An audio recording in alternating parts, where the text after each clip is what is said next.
nirmala kenyam biya kamal ka Nur Online TV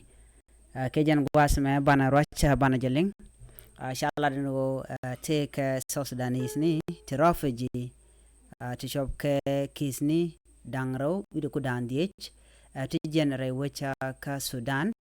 ke kwiko rinchi tore wika Sudan kana shojana shuka kere wecha ka Sudan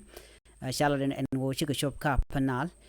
bana rajama ban jakule linga gwa kan kono re racha me man ban kul kwen ka jan gwa same gor jan o mi jira ma jidit ka jan channel me de subscribe ko de latiti de kan kula shu gwasni tin gor kon ken o de ka woten bana do badan en jen ka kare wechen wini ka Sudan kan man dan shuishke ki je ka kam nitin ken ko kan kam kon jen ga ten ban ka ngajbo dong de randa te ka wade mete re kam ni toto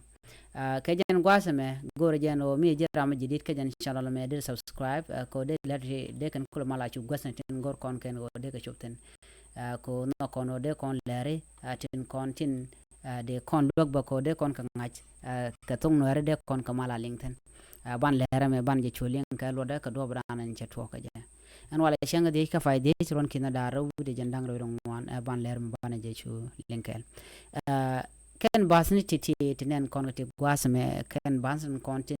non ka refugee ka kan ka kare kam to gol ka kwishi kama nan tikten ban je kuleling gwasme ngai konen wo ka kor gwasme bar we Sudan te ka kor ne ka paingwan ka jaron kina daro de jandang ro de diok te ka ne ngwan long te ye ken tesnien ke tishliu shuman ta mongo da korteten are wecha ka Sudan kan editi te banalat ke jan gwasme ken ka South Sudanese ni ke ga jinobin ti tere we ka Sudan kan tikare kamne to gore wechin bini kan chala da kan ne chup ka kinara wir ku dandie kan ne kon tinte chup ka panal state kan jen kan ka wainal ka kam Sudan ka do bana chalat ke jan man cha kulat gwasme kan je ka kam mishale jor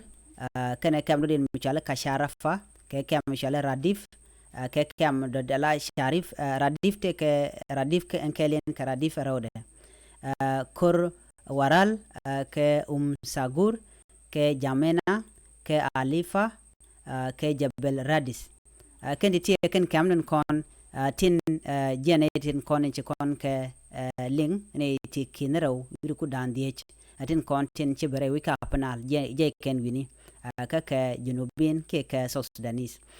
shala do luin ka jok ko tele lwak kene konti la je humanitarian tele long mo gam kam kanaka kon kam chaja ga ko ci kon ke mes cha dakan re wichin wini chane de to cha ga chulo jokan tama re wich ka sa Sudan ka ci ga shopka panal charo jamo chaja kon ne tin konti re wichin wini